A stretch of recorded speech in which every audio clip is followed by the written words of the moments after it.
હવે આ બધા ટોપિકમાં ખાલી મિનિંગ યાદ રાખવાનો છે કે શું કીધું કે nothing exist in the world that is non medicinal.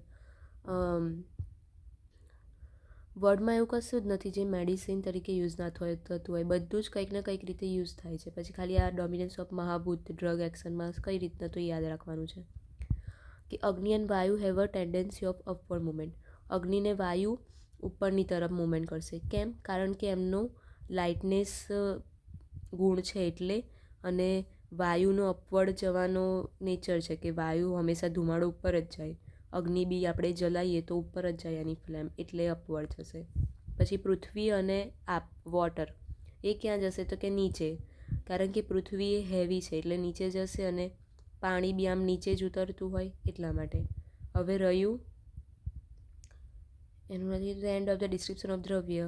હા, ખાલી દ્રવ્યમાં પછી રસ આગળનું આગળ આપ્યું છે એવું કીધું છે. ખાલી આટલું આ યાદ રાખવાનું છે કે આ બેની અપવર્ડ, આ બંનેની નીચે, અને બધું મેડિસિન તરીકે યુઝ થાય છે. હવે ટોપિક આવે છે વીર્ય. 5 માર્ક્સમાં પૂછી શકે. આ શ્લોક લખવાનો છે કે વીર્ય એટલે શું? પોટેન્સી. અષ્ટવિધ વીર્ય. વીર્ય પુનર્વદંત્યે કે ગુરુ સ્નિગ્ધમ હિમ મૃદુ લઘુ વૃક્ષ ઉષ્ણમ તીક્ષ્ણમ ચ તદ્યમ મતમ અષ્ટધા. કે રીતે યાદ રાખવાનું છે? ઉપરના 4 યાદ રાખવાના છે. ગુરુ સ્નિગ્ધ હિમ મૃદુ, પછી નીચે ગુરુનું અપોઝિટ લઘુ, સ્નિગ્ધનું અપોઝિટ વૃક્ષ, હિમનું અપોઝિટ હિમનું અપોઝિટ ઉષ્ણ, મૃદુનું ઓપોઝિટ તીક્ષ્ણ. તે પરથી પહેલાં 4 ઉપરના યાદ રાખવાના, એના ઓપોઝિટ લખી દેવાના. આ શ્લોક કરવાનો છે. વીર્યની ડેફિનેશન માટેનો છે કે અષ્ટવિધ વીર્ય કયા છે, તો આમાં આ શ્લોક લખવો પડે. તો એ ખાલી એના મિનિંગ લખી દે. ગુરુ એટલે હેવી, પછી લઘુ એટલે લાઇટ, સ્નિગ્ધ એટલે ઓઇલી, વૃક્ષ એટલે ડ્રાય, હિમ એટલે ઠંડુ, ઉષ્ણ એટલે ગરમ, મૃદુ એટલે સોફ્ટ, તીક્ષ્ણ એટલે શાર્પ. હવે ચરક શું કહે છે કે વીર્ય છે ને એ ડ્રગની પોટેન્સી છે. Opined that all these actions of the drug like elimination, the mitigation, etc. influenced by the potency of the drug, and that without having potency no drug will show its action. Potency વગર કોઈ બી drug any action ના બતાવી શકે. એ આચાર્ય ચરકે કીધું છે, એવું લખી દેવાનું. અને પોટેન્સી ઓફ ધ ડ્રગ એ બી આચાર્ય ચરકે કીધું.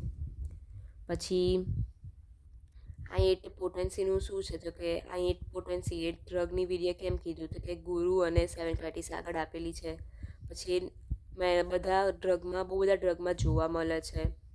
પછી વીર્ય એ રસ કરતાં વધારે પ્રાયોર છે. હવે અહીંયા બધામાં ખાલી એટલું જ લખ્યું છે કે રસ અને વીર્ય એ બંનેમાં જોવાનું હોય ને કે કોણ સૌથી વધારે એમ, તો વીર્ય એ ઉપર આવશે. પહેલાં વીર્ય જોવાશે, પછી રસ જોવાશે.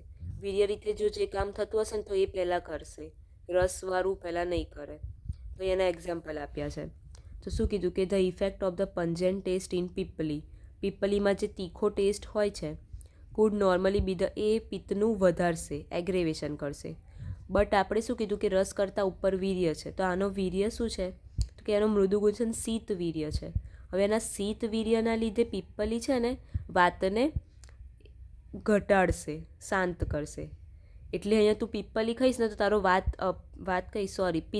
પિત્ત ઘટશે, ભલે ને પછી એ તીખા હોય ટેસ્ટમાં. એવી રીતે બીજું એક્ઝામ્પલ આપ્યું છે કે પંચમૂલ જે છે ને એ કડવું અને જે તુરું છે એવું ટેસ્ટમાં છે, એટલે એ વાત વધારશે. પણ એનો વીર્ય ઉષ્ણ છે એટલે એ વાતને શાંત કરી દેશે.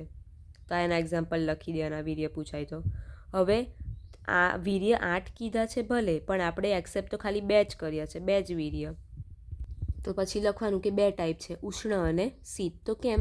તેનું રીઝન આપ્યું છે કે બધા ડ્રગમાં ડોમિનન્ટ ખાલી અગ્નિ અને સોમ છે.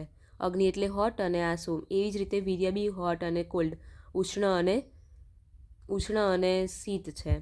પછી આ બધા છે ને પેલા 6 કરતાં વધારે પાવરફુલ છે, એટલે આ 2ને જ રાખ્યા. હવે અહીંયા ખાલી એનું કીધું છે કે કટુ અમ્લ લવણ રસવાળા ઉષ્ણ વીર્યમાં આવશે, આ યાદ રાખવાનું છે. અને તિક્ત કસાય મધુર રસવાળા શીત વીર્યમાં. એટલે જેનો રસ આ 3માંથી એક હશે એમનું વીર્ય શીત હશે, અને જેનો રસ આ 3માંથી હશે એનું ઉષ્ણ હશે. હવે અહીંયા શું લખ્યું છે કે જે ડ્રગની પોટેન્સી છે ક્યારે આપણને ફીલ થશે? જ્યારે આપણે એને લઈશું તરત જ આપણને થશે.